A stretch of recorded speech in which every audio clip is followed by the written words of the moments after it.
बिस्मिल्लाहिर्रहमानिर्रहीम अल्लाहुम्मा सल्ली अला मुहम्मद व आले मोहम्मद। आप देख रहे हैं फैज़ हुसैनी टीवी।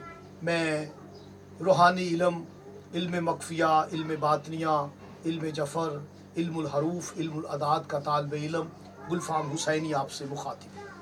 आज बात करूँगा सूरह अल रहमान, इसके असरार और रमूज़ पर, और इसका जो अमल लेके हाज़िर खिदमत हूँ। ये एक राज है जो मैं आपके साथ शेयर करने वाला हूँ। आप सूरह रहमान जो कि आपको कुरान में 55 नंबर पर मिलेगी, 255 हैं और 110 को निसफ़ करेंगे तो 55 का अदद आएगा। और ये अदद या मजीब का है।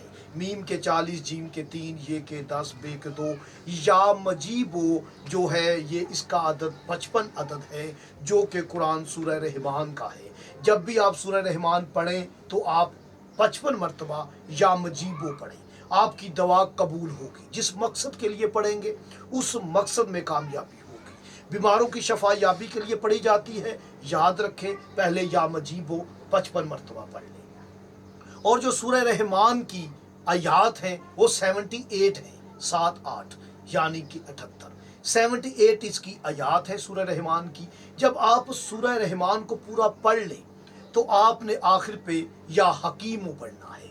या हकीमों के अदद वही है जो सूरह रहमान की आयात की तादाद है, यानी हे के 8, काफ के 20, ये के 10, मीम के 40, 78 ये वो अदद है जो सूरह रहमान की आयात का अदद है।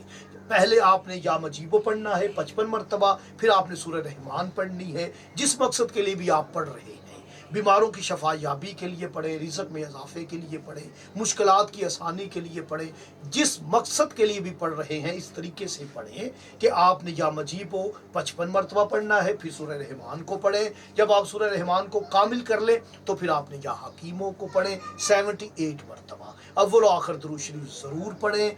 मुझे इजाज़त दें। अल्लाह ने